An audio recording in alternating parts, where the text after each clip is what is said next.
There's maybe not as many leaders. There's lots of oxygen consumers. There's not as many oxygen suppliers. I kind of did a lot of the PowerPoints and meeting prep and different things for the president of sales. And at the time, I would say I probably dismissed that role. If you have to hit one bias, what that would be? I think that's a bias that exists across any of the companies in any industries, is that people think that a certain years of experience applies to a certain value. And I had a similar experience. I was told you are not old enough to have this kind of role. I think that's the only way you can really grow. Made way more mistakes. I always get the question of like, hey, what's the biggest mistake you've made? And I mean, there's hundreds of them or thousands of them. There's 100,000 people that depend on not me directly, but us to lead this business successfully. That's a big responsibility that I certainly take serious and always proud, never arrogant is what Morton, our CEO, says. And I love that saying.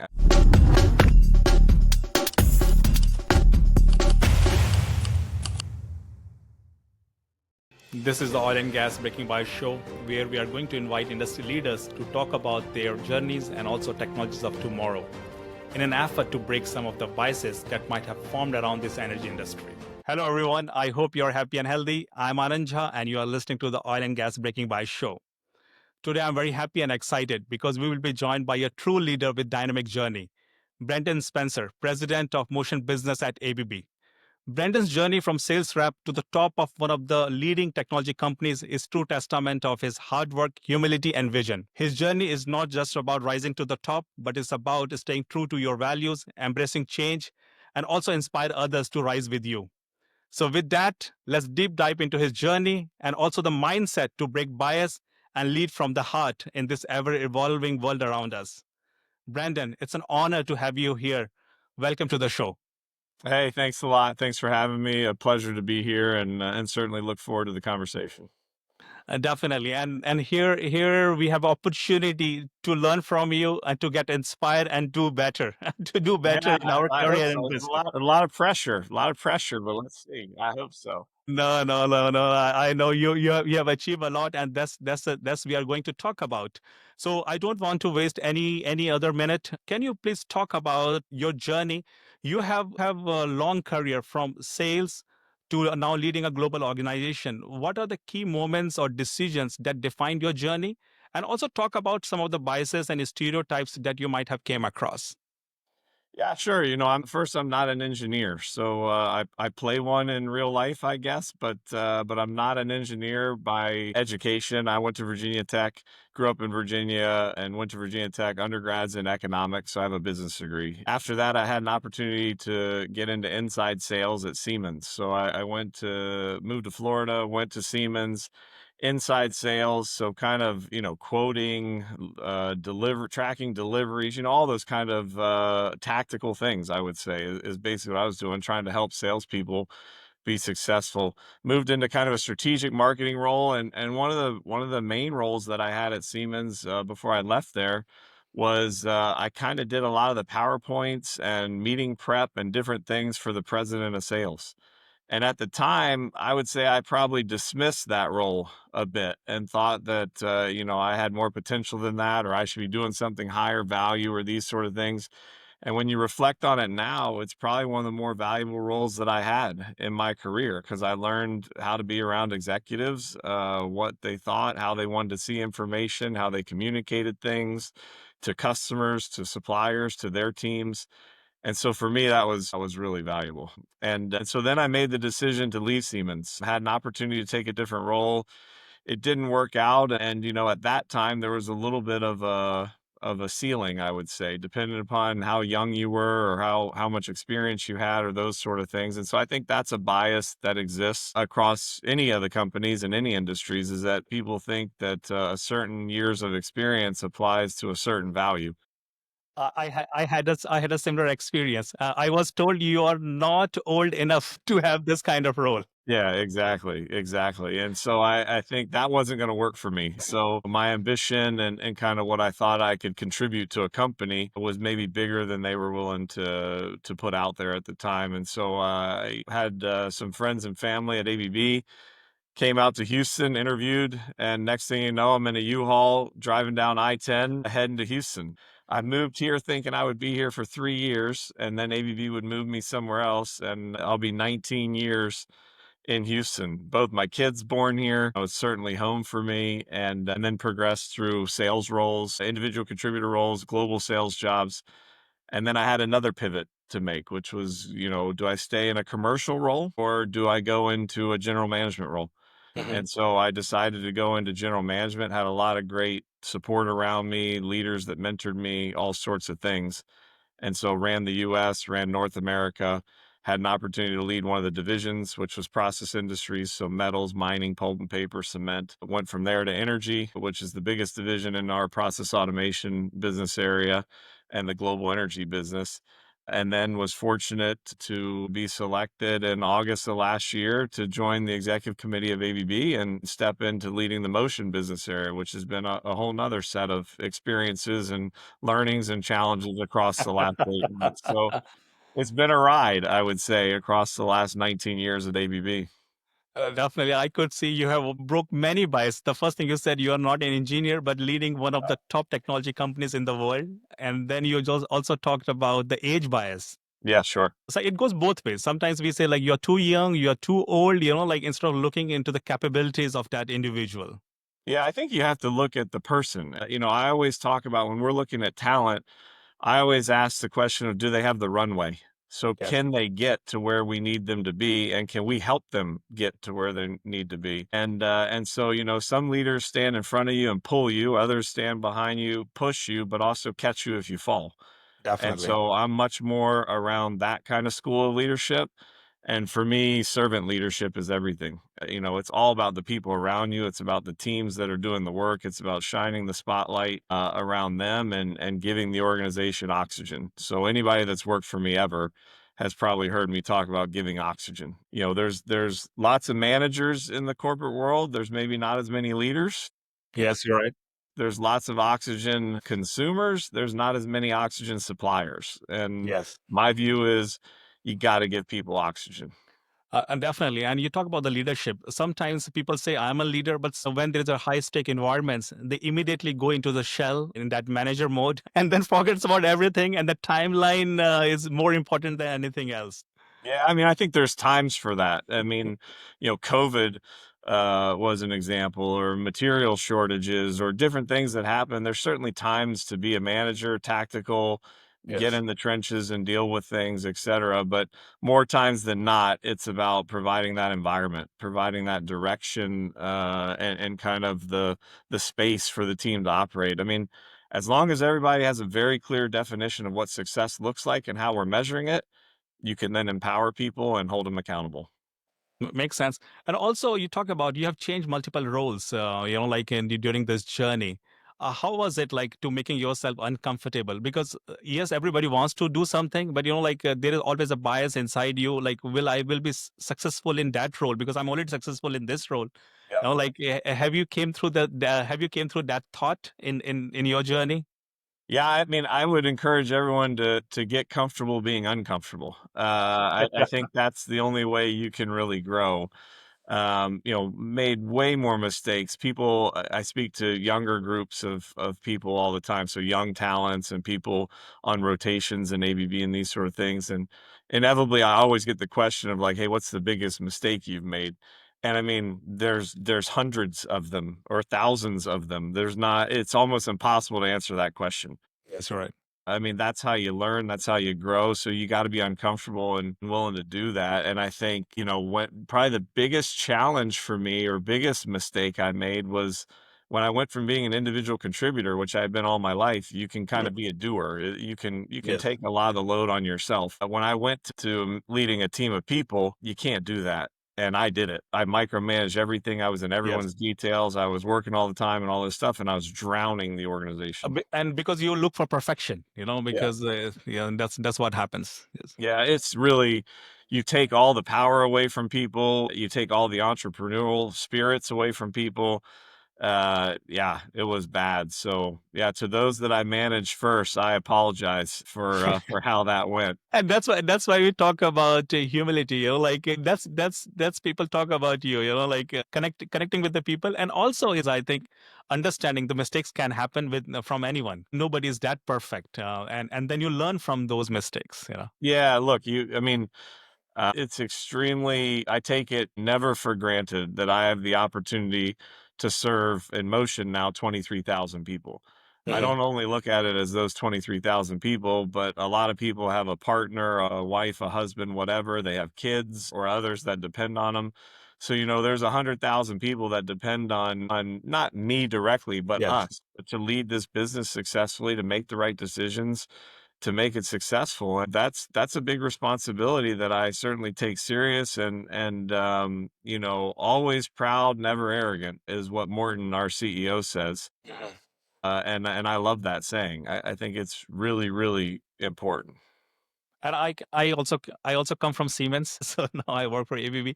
But one culture what I have seen in ABB and which I really like, where leaders are connected on the grounded level, like they're more grounded, they're more accessible, and that also helps people to get inspired. Yeah, I don't know what their structure looks like now over there, and Yeah. better not speak on them, but to speak on us. And I think for ABB, we try and be as flat as possible. We're not big on hierarchy. We don't run around the world showing org charts and these sort of things. We were talking about something in one of the forums that I'm in, and we were talking about, like, well, who's a leader? Everyone's a leader. Yes. End of story. Doesn't matter if you have people reporting to you or not. Doesn't matter what your title is. Everyone needs to be a leader in their own space and in their own way. And I love that about ABB. I think we provide an environment for that to happen. I can fully agree because I have seen how our organization works. So that's bring us to our next question, because you also served as this industry, this energy industry, chemical, oil and gas, very closely in your sales role, in your account management role, and also led energy business, one of the big business for ABB. How was your experience doing that, and also how do you see this industry is transitioning towards? I mean, I love the energy business. I mean, it's kind of given my life to it, I would say. Traveled all over the world. I mean, it's taken me from Indonesia to the Arctic Circle, and kind of everywhere in between. And so I love this business. It's critical for everything that we do in every aspect of our life. The clothes that we wear, the medications that we take, the ways we get around the world, everything. And if you want to take energy for granted, live here in Houston and go through a hurricane where you lose it for 3 days, 5 days, whatever it is, and then imagine the 2 billion people around the world that hardly have access to it, and think about what the importance of energy is in your world. And so people think about just electricity. It's obviously a lot more than that. And so I've had the pleasure of being from the front end of exploration and finding it, and how does ABB play a role in that, all the way through, getting it out of the ground and then converting it and turning it into something that we use every day. And so to see it from end to end, I think one of the things you talked about in your opening, and kind of when we were talking about doing this, was some of the bias that exists. And people think energy, they think just oil and gas, and then they think emissions, and we got to get rid of all of it. Yes. And I mean, there's just so much education that needs to happen in terms of what the true energy landscape looks like, the dependence that we have on it, and how much more the world needs of it, energy, that I think these kind of discussions, and really when we travel around the world, that's what we're trying to do. But so I've loved it. I've been in it for 24 years now, I guess, since I finished school. And I'll be in it until I hang it up. No, makes sense. And you talk about the transition. So, what are the challenges and opportunity do you see this energy industry? Because most of the time, when you think about industry, we always talk about the carbon, correct? Like immediately we jump into some negative aspect of this industry. But there much is happening, like innovation is happening. AI, people are using it. Like in Sarah, Victor talked about very new things, and those were not discussed before. So, what opportunity challenges this industry offers today if somebody wants to come and join this industry, or maybe they're already part of this industry, they're looking for some other opportunities? I think the first thing to wrap our heads around is that we're in a state of energy expansion. So the world needs more energy to power what we're doing. I mean, the AI piece gets a lot of attention and data centers in these, but that's still a relatively small portion. It's still much more towards industrial power generation, all these sort of things. And so the world needs more energy. There's still a lot of people below the energy poverty line that don't have access to clean energy or to any energy, and kind of what they always talk about, the global south, that's an opportunity for us. So I think we first have to wrap our heads around energy expansion. Then we have to say, how do we get those net additions with lower emissions? And that's something that we're focused on at ABB every day. How do you do it consuming less energy? How do you clean it up? How do you capture carbon and do something with it? So all of these things are really opportunities for us to produce more with a smaller footprint. We should chase progress, not perfection. And Yes. really, that's what we're focused on at ABB. Let's have it. Let's make a dent. Let's have an impact everywhere in the world. We don't pick winners and losers in terms of the technology, whether it's nuclear, whether it's wind, whether it's solar, whether it's carbon capture, whether it's gas fired, whatever it is. Different countries are in different states of maturity, and ABB can help every single one of those customers get more while consuming less. And what a purpose to have. So you said people that want to come to this industry. My challenge to any younger generation that's listening to this and has a negative feeling about the energy business, pull up a seat at the table, have an Yes. impact. So it's very easy to stand outside with a sign and protest. Easy Uh, to complain. Easy to complain. it's less easy to pull up a chair Like, and solve some of the hardest problems in the world, which is what we're doing. definitely. And a few things you already mentioned about. It's not about the goal, it's about the incremental progress that we are going to make. Because every time you say like this way or that way, but there is no this or that. Like there is always in something in between. Like we have to understand. And the money this industry generates will be used towards energy transition to bring new technologies. So that's how I see.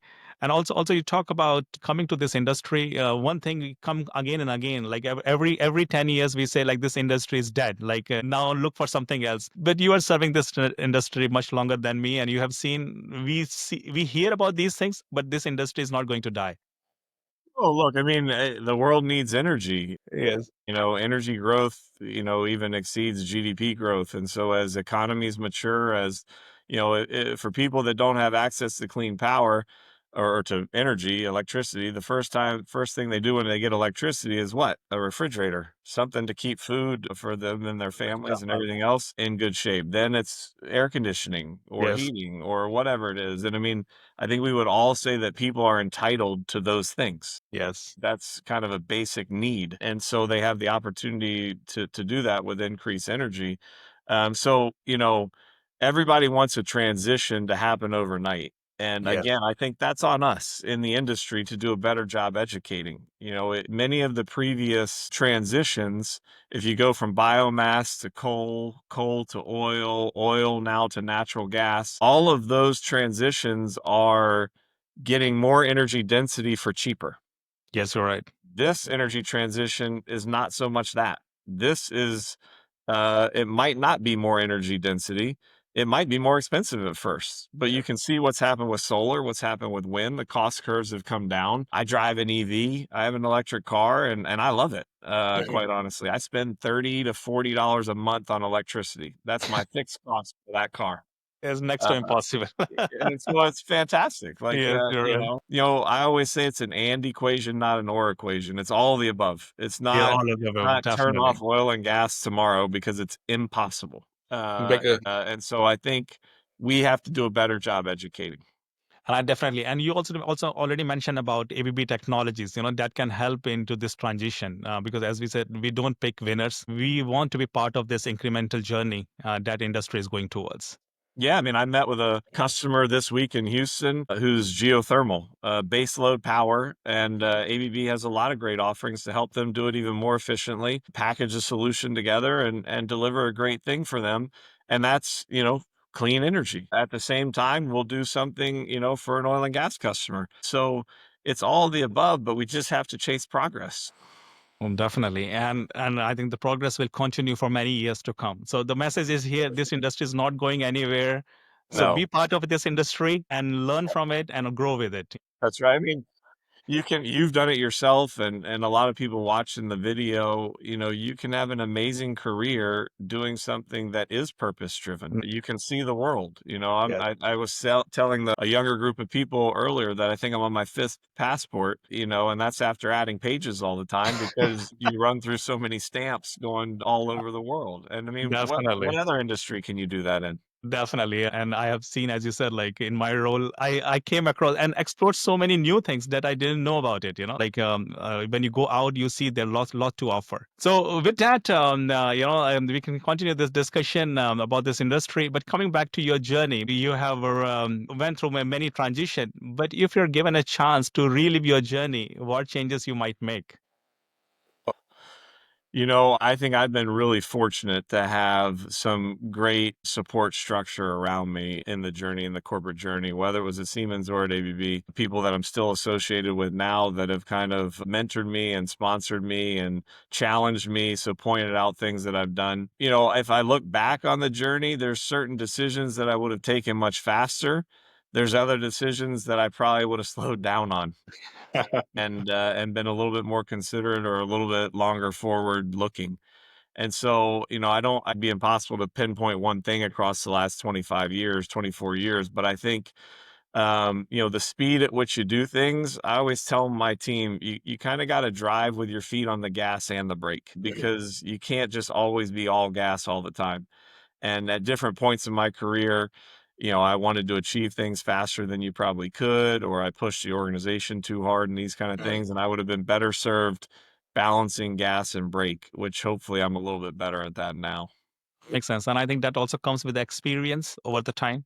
Yeah, for sure. I mean, like I said earlier, I've made hundreds or thousands of mistakes and then you learn from those things. And so how can I get more? And I mean, I think as you step into more senior roles of leadership, right now I lead a team of 7 division presidents. Those are the guys that are doing the heavy lifting with their teams. They're the ones that run the business. And so how do I help facilitate that? How do I challenge them appropriately? How can we get a couple extra percent or gearing out of the organization, and create a culture that allows that to happen? And those are the little things that can differentiate us with our customers against our competitors, and ultimately to give a great result or return to our shareholders. So those are, some of the things that I focus on now. Makes sense. So in one of the podcast episode, we talk about what if scenarios, like especially when you start to grow in your career professionally and also professionally and personally, like when you want to grow and grow more, there's always a risk, like what you're going to gain, what you're going to lose. Do you also go through same what if scenarios, evaluating different option, or you take decision, trust your guts and move on? I mean, I'm big on trusting my gut. I mean, I would say that I do a lot of pulsing of the team. So what do people think? What's their view? What's their opinion? Whatever. But then at some point you got to make a decision. Yeah, definitely. Well, if it's something feel really strong about, I'll probably talk to a couple people and then make a decision. If it's something that I'm not certain about or don't have experience with, I'll be a little wider. I might go to our CEO. I might go to one of my peers on the EC and say, "Hey, have you had something like this?" I mean, that's where you have to have humility because other people have more experience. Other people have different experience, and you'd be crazy to not use that. I said in one of our board meetings, I said to one of my colleagues after the board meeting, being in this room is like I have an MBA that I got probably 4 or 5 years after I was in the workforce from Rollins College and in Florida. And I said after that board meeting, being in this room for the last day or two is like getting another executive MBA. I mean, the the So wealth much of knowledge. knowledge. Yeah. Yeah, the Yeah. wealth So of much knowledge, knowledge so and much discussion. experience that's Yeah. sitting around the table. Yes. I just want to be a sponge in that environment. Definitely. And sometimes we underestimate ourselves. We hesitate to reach out to somebody for help, support, or some I will say like some guidance. But what I have seen most of the time, in also in my career, when you reach out to somebody, most time it's a positive response. Like because the people who have already done so much in their career, in their life, they have nothing to hide. Yeah. I mean, I think in ABB's culture, everybody wants to help. I mean, we play the ultimate team sport. So, Yes. we want to help and get things done. So, I think it's really important that you help those around you and you serve others. So that brings us to the very interesting part of this whole discussion, rapid fire round. Brandon, are you ready? I'm ready. I'm as ready as I'm going to be. Let's see. Let's see. So, one word your team would use to describe your leadership style. Oxygen. Oxygen. Okay. Okay. Can you talk more about it? Well, I mean, I think the kind of the culture and the mentality and these sort of things is really important. And so I always talk about trying to bring oxygen to things. So I know at least several of them would say oxygen. And that's a great way to put it. First job you ever had. Bagging groceries in a grocery store. 14 years old, probably or so, and bagging groceries. Interesting. A book or podcast that inspired you recently. Wasn't recently, but probably one of the favorite ones I like to talk about is Lone Survivor. So it's a Navy SEAL written by the Navy SEAL when they had one of the greatest losses of life in Navy SEAL history. So it's just a fantastic story, and there's a lot of things in there around mentality and leadership, serving others around you, bigger purposes, all those kind of things. So it's the number one book I mention when someone asks me that question. I will read that book because I like to read books, so I will add to my list. Early bird or night owl? Both. So I like to have fun. I like to be up late and hanging out with friends and doing all that kind of stuff. But then from the work side, it starts very early. Since we live here in Houston and you run a global business, the phone calls start at 5:30 in the morning. Long Most days. days a week. Long days. I can imagine. Like with the different time zones. Time zones, yeah. One habit that's been a game changer for your career. I would say optimism. I'm always a glass half full. So trying to figure out the positives in any situation, hold on to those, the things I can't control, I let go of. And so I think being pragmatically optimistic, I think is a good thing of always trying to find the good in people and situations and challenges and anything is find the positives. I think so, and also the positivity manifests itself.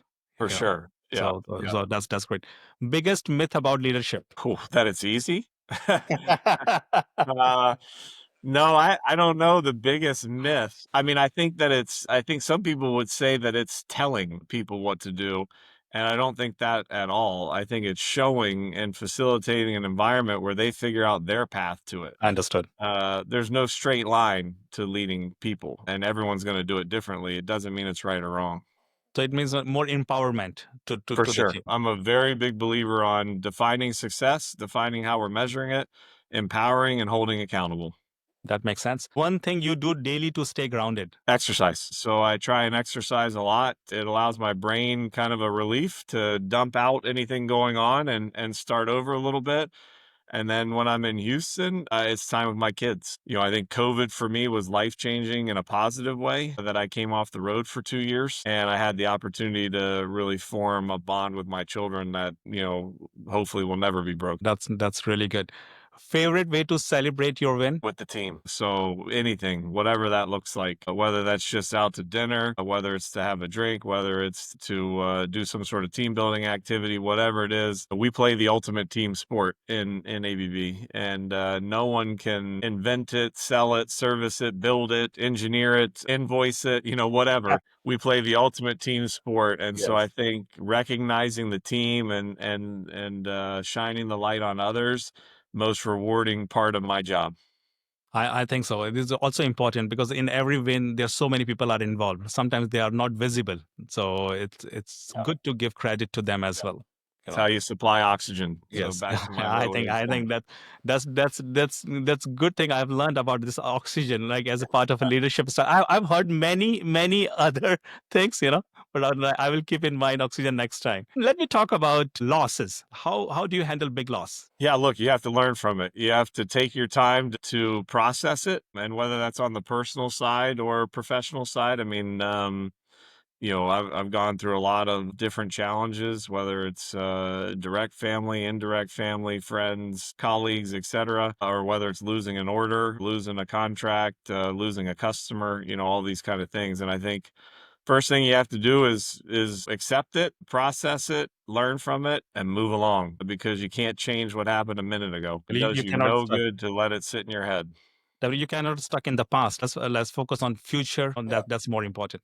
Yep. Last not the least, I have to ask this question because it's an energy show. So one word to describe the future of energy.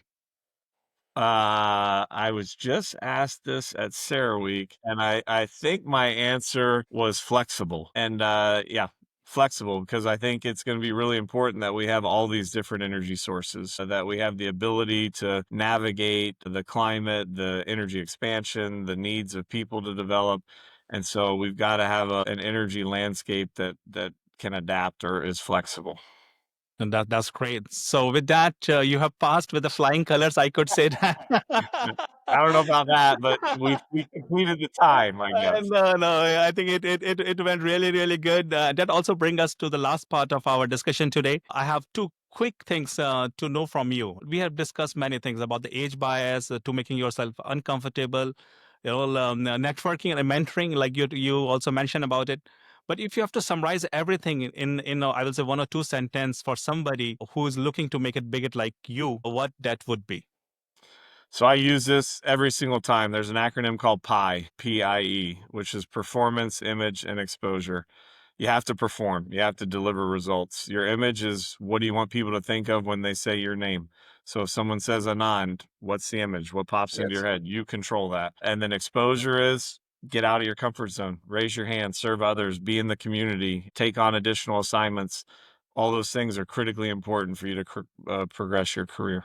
That makes sense. And last not the least, we already hit some of the biases that might exist in the industry. But if you have to hit one bias, what that would be and how can we overcome that bias? I think maybe for this podcast and for this your audience and things, I'm going to say the age bias. Give people a chance, whether they're older, whether they're younger. People want to have a purpose. They want to contribute to something bigger than themselves. And I think it's not about how many years of experience you have, positive or negative. It's about what's the runway of that person. That makes sense. And what is he or she going to contribute? So focus more on what they can contribute now than what they have done in the past. That's right. No, That's right. that's great. So thank you so much for your time. I think a lot to learn, and I think our listeners will get a lot of value out of this. But before I sign off, Brandon, anything to say?